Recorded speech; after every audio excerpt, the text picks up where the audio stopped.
आज है 17 नवंबर 2024 दिन है रविवार। आप सभी का स्वागत है वीरेंद्र सिंह यूट्यूब चैनल पर। तो आज 17 नवंबर 2024 मध्य प्रदेश की 25 फटाफट बड़ी खबरें हम देख लेते हैं। आप वीडियो कहाँ से देख रहे हैं हमें कमेंट सेक्शन में ज़रूर। उत्तर प्रदेश के राज्य मंत्री मनोहर लाल पर्व करौली पर जोशीघाट बिलोरी पर गुजरते वक्त हमला हो गया। यह वारदात शुक्रवार शाम 6:40 हुई, जो उनकी काफिला 8 से 10 युवकों ने घेर लिया। कार रोककर स्टाफ के साथ मारपीट कर दी गई। राज्य मंत्री उनका पीओ से बिचवाव करने पहुंचे तब पीओ का हाथ में काटकर अंगूठा और उंगली को जख्मी कर दिया। पीओ के हाथ से सरकारी पिस्टल लूट ली। राज्य मंत्री के साथ अभद्रता की गई। मध्य प्रदेश में शाजापुर में बंद हो चुकी लोक परिवहन सेवा को फिर से बहाल करने जा रही इसकी प्रक्रिया शुरू कर दी गई। जल्द सरकार बसें सड़कों पर दौड़ने लगेगी। फिर गांव से शहर आने के लिए ट्रैक्टर ट्राली नहीं बल्कि सरकारी बसें मिलेगी। अगली बार भगवान बिरसा मुंडा की जयंती हो या दूसरे कार्यक्रम, इन्हें सरकारी बसों से आएंगे। आदिवासी का आराध्य बिरसा मुंडा जयंती पर शुक्रवार को धार में हुए राज्य स्तरीय जनजाति और गौरव दिवस का कार्यक्रम मुख्यमंत्री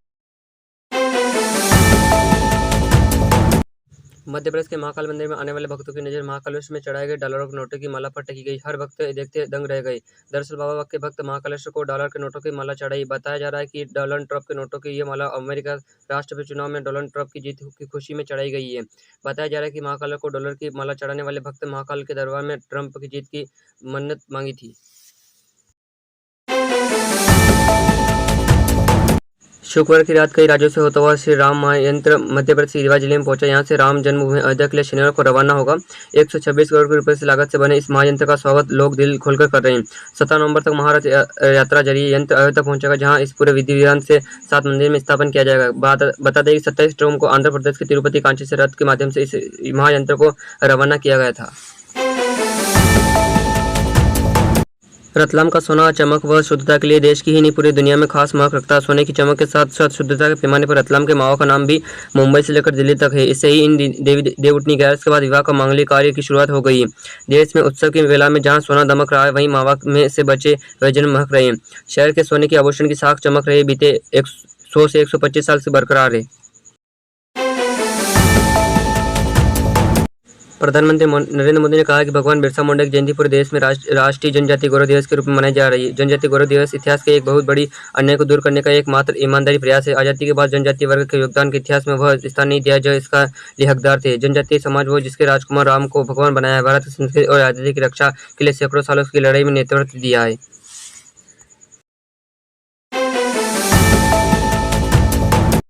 मध्य प्रदेश की मोहन सरकार प्रदेश के आगू विकास के लिए लगातार काम करे। इसके लिए राज्य सरकार द्वारा कई निवेश कार्यक्रम आयोजन किया जा रहा है। इसके साथ ही प्रदेश के लोगों को सुलहाई का भी ध्यान रखा जा रहा है। राज्य के सीएम महोदय के निर्देश पर लंबित राज्य मामलों को निराकरण के लिए महाअभियान भी शुरू किया गया है। मुख्यमंत्री मोहन यादव ने कहा है कि सभी 55 जिलों में राज्य स्तर खसरे और नामांकन आदि जैसे कई मामले अटके हुए हैं। इन मामलों को निराकरण के लिए 15 नवंबर को महाअभियान प्रारंभ।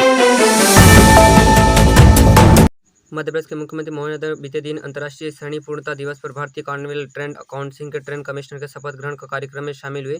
यहां उन्होंने दीप जलाकर कार्यक्रम का शुभारंभ किया। कार्यक्रम को संबोधित करते सीएम मोहन यादव ने कहा कि मध्य प्रदेश को व्यापार और वाणिज्य के लिए दुनिया में कई देशों को आमंत्रित किया। आने वाले समय में दुनिया के कई देश मध्य प्रदेश में निवेश करेंगे। उन्होंने बताया कि मध्य प्रदेश में व्यापार वाणिज्य अनुकूल हैं।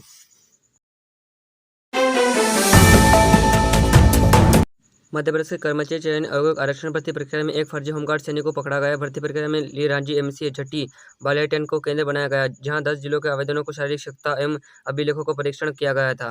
गुरुवार को आरक्षण पद के आवेदन से लाइन्स निवाली गुलराज खान 32 अभिलेखों की जाँच की गई। गुलराज ने होमगार्ड सैनिक होने का अनुभव प्रमाण पत्र संलग्न किया गया था।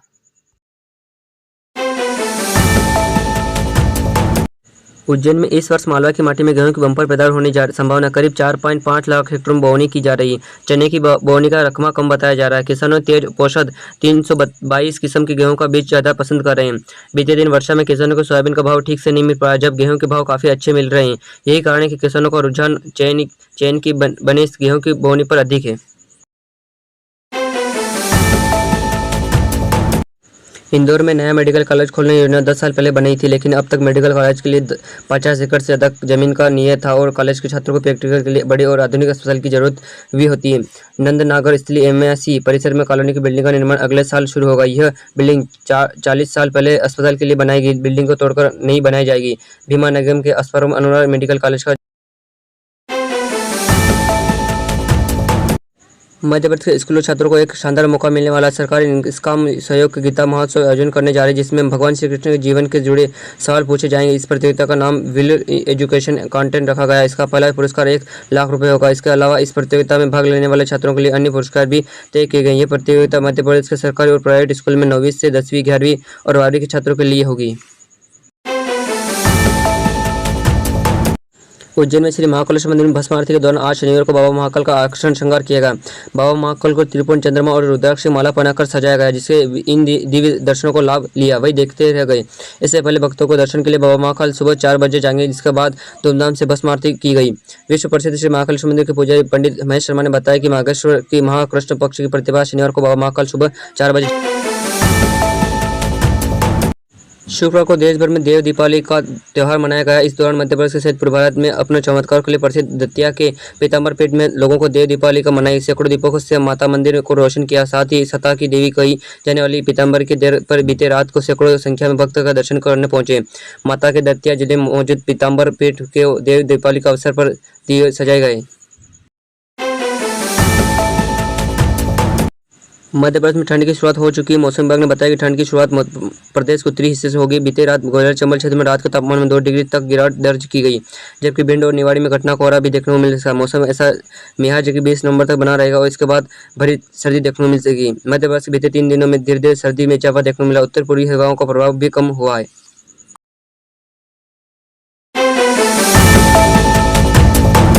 मध्य प्रदेश में ग्वालियर नगर निगम इन दिनों अपने फैसले की वजह से चर्चा में बना हुआ। मध्य प्रदेश में पेट्रोल और डीजल की कीमतें उत्तर प्रदेश के मुकाबले अधिक है और इसको देखते हुए अब ग्वालियर नगर निगम एमपी की बजाय यूपी से फ्यूल खरीदने का फैसला लिया। नगर निगम को अपने वाहनों को चलाने के लिए सालाना करोड़ रुपए का डीजल खरीदना पड़ता है।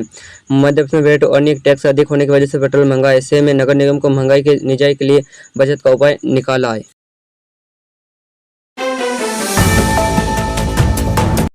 भोपाल में बागेश्वर धाम के कथावाचक पंडित धीरेन्द्र शास्त्री ने कहा कि हमें जातिवाद में भेदभाव को जड़ से मिटाना है, क्योंकि ये समाज के लिए जहर है। उन्होंने सीएम योगी आदित्यनाथ के बटेंगे और कटेंगे बयान को समर्थन किया। उन्होंने कहा कि पॉलिटिशियन बयान पर कहते हैं तो इससे हमारी कोई टिप्पणी नहीं है। यदि किसी मुख्यमंत्री ने साधु के तौर पर ये ऐसा बोला तो मैं उनका स्वागत करता हूँ। हिंदुस्तानी होने के नाते हमारी यह टिप्पणी है कि हम भारतीयों को बंटना नहीं है।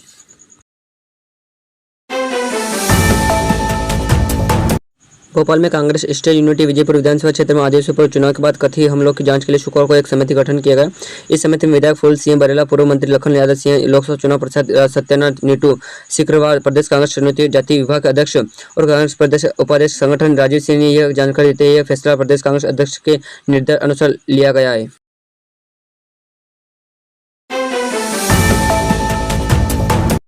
मध्य प्रदेश में रेलवे स्टेशनों और ट्रेनों के महिला यात्रियों के लिए रेलवे विभाग की ओर से मेरी सहेली ऑपरेशन चलाया जा रहा है। रेलवे की ओर से इस अभियान का उद्देश्य महिला यात्रियों के लिए बेहतर सुविधा और सहायता पहुंचाना है।